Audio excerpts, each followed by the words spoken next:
this is the Blade Runner catalyst. This is a very exciting proof of concept that we have been working on for a long time now.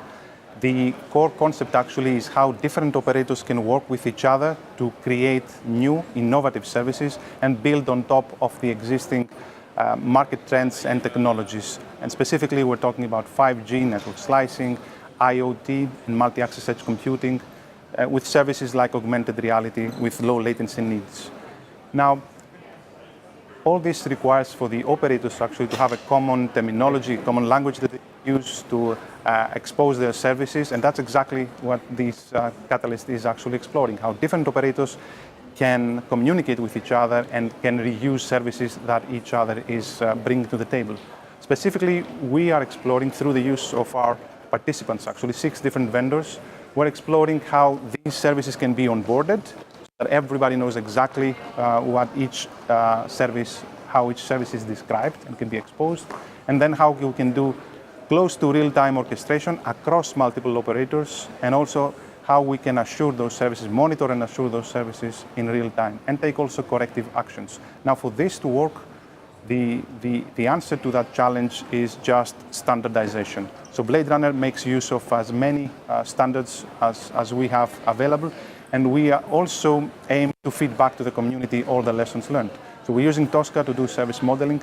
We're using the open APIs actually to have a common integration across the different operators. We're using open digital architecture for a common architecture across different layers and across different providers. And we're using also the ONAP product to act as another orchestrator, and to demonstrate also how we can make use of the open source solutions too.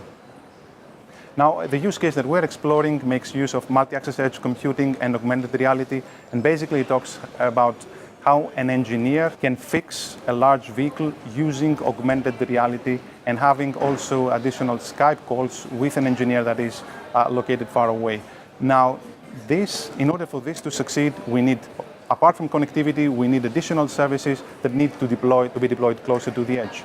Now, this next slide actually shows which are the VNFs we're talking about. So we're talking about some VNFs that need to be provided by one operator, Vodafone in our case, in our data center in Germany, and we're talking about some other VNFs that need to be deployed closer to the edge by Vodafone's partner, in that case, Do Telecom in Dubai.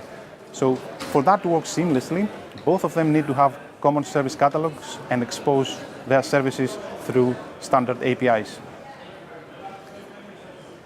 The whole process is a bit complex, and it requires a lot of orchestration steps as well. So the idea is that the moment the engineer puts on the HoloLens device, then this actually triggers the whole orchestration process. The CRM gets the request, it passes it on to the Vodafone systems, the service orchestrator, which then actually goes to the Do systems for further orchestration process. And all this needs to happen seamlessly and close to real time. These following slides actually show how the whole orchestration needs to happen in close real time. When the engineer puts on the HoloLens device, it triggers a request to the CRM through a product order API, and the CRM finds the best partner throughout the world. If it's Dubai, our partner is Do Telecom. They do a service qualification, then they send a service order API to the orchestrator. In our case, that's a product by Rift.io. Then that service orchestrator communicates through open APIs to the Do's service orchestrator. And that's actually the core capability that we're trying to demonstrate here. How we, across different partners throughout the world, we can provide a complex end-to-end service chain with a huge benefit to the customer. This involves several orchestrators, in our case, a domain orchestrator by ONAP, another domain orchestrator by Riverbed to support the SD-WAN product. And then everything is then assured by Exfo with their probes as VNFs, and further monitored and assured by Synix. Dave is going to talk more about the Synix product and how. Thanks, Dimitris. So Dimitris just described the descriptor-driven orchestration of this multi-vendor service in a fair bit of detail. And so that's the stack that pushes data down into the network and makes the service actually happen. Now I'm going to talk about the assurance side, the stack that takes data from the network and makes sure the service keeps working as well as possible. So once the service is orchestrated, the topology information about that service is ingested by the assurance solution. The assurance solution has a model of the service that domain is providing to its customer. In this case, Do Telecom is providing a service to Vodafone. So Do Telecom has an assurance stack that's maintaining the topology of the Do service. So the assurance stack is now pulling information from the network. That information is coming up through the probe. The probe is generating quality of assurance data. That information is coming up into the assurance solution that actually has the topology information. And the assurance solution is actually completely driven, the behavior of the assurance solution is completely driven by descriptors, this very same descriptors that describe the orchestration of the service in the first place. So any behavior that's taken by the assurance system is automated through the descriptor process. The assurance solution will close the loop within the domain.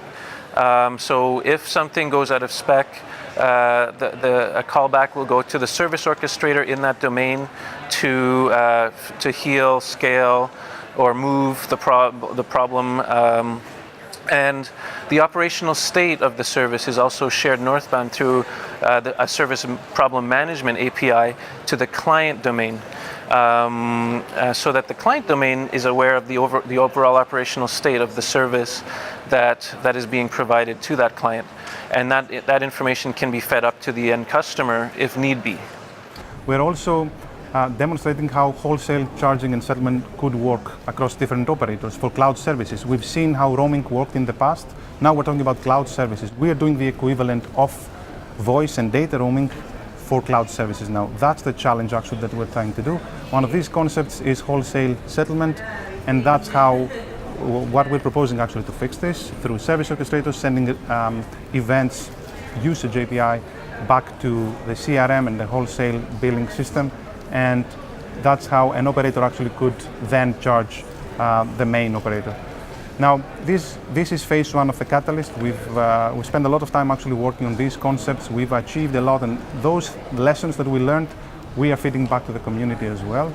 We produced a white paper to showcase this, and the idea is that all this is to the benefit of the operator, of course, and a better customer experience as well for large enterprise customers or even consumers using complex service chains, and so that an operator actually can bundle and create new product offerings based on that.